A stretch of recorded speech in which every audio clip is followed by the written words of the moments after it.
And onto our tech-based feature this evening. Internationally renowned paleoanthropologist Professor Lee Berger from the University of the Witwatersrand, in partnership with the Perot Museum of Nature and Science in Dallas, Texas, today announced a world-first virtual reality app to view bones that are shaking up our family tree. Berger recently dominated world science headlines with his discovery of Homo naledi, a new species of human relative. Now, the free app, which is optimized for Google Cardboard but compatible with any headset, allows people all over the globe to virtually tour the Dinaledi cave. But for more information, I'm joined via Skype by Dr. Marina Elliot from the Exploration Science Evolutionary Studies Institute at the University of the Witwatersrand. A very good evening to you, Dr. Elliot. Thank you so much for joining us. Now, this is a groundbreaking innovation. Just how important is it for young people to see themselves as the next generation of scientists, through innovations like these?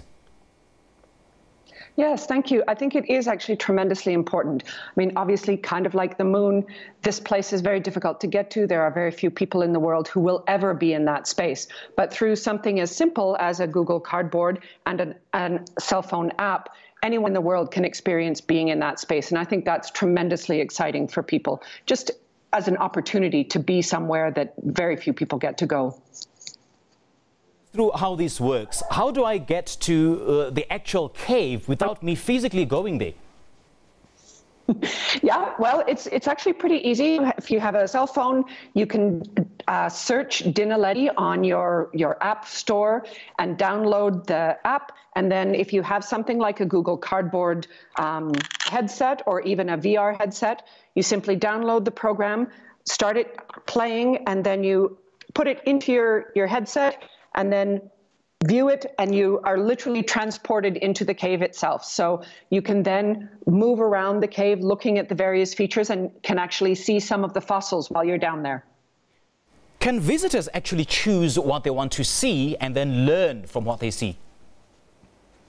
Yeah, the app is in its early stages yet. It's in 6 different languages, so you can choose a language to go into. Once you're actually in the cave, you can choose to look at various different fossils. So there are little flags that you can see that when you focus on them, they will pop up and bring a fossil. There's a commentary that runs during it. We're hopefully going to expand that as we go on. So more languages, more features, but at the moment it's sort of simple at this stage, but we're hoping to add to it as we find new things as well. This has no doubt provided an opportunity, to diversify traditional narratives around archaeology.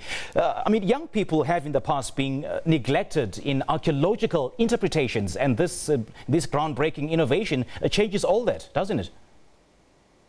Well, I think it does. I mean, I think, especially in this day and age, and especially with topics like human origins, it's something that is of interest to all of us. It's like our family history, only writ much larger. So I think it is really important for it to be accessible to everyone.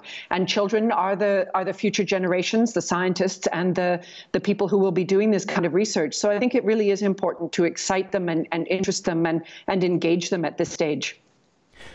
Take us through the collaboration between the Wits University and the Perot Museum. What is it that is sought to achieve as a result of this collaboration?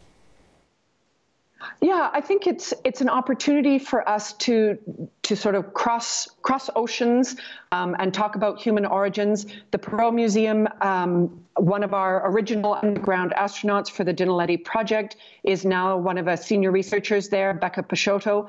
So and in fact, she's here in South Africa now. We're about to start on a new excavation in just a couple of days. So it really is an important effort to try and engage both North American and Western audiences with South African audiences and really make a collaboration that is fruitful for both. So we're using the fossils that we've got here and the energy and resources that we've got in the States as well. And I think it's going to be a great opportunity to just do more outreach and education on both sides of the oceans. And how are we going to make science universally accessible? I mean, with the high costs of data, for instance, in South Africa, hampering innovation and development?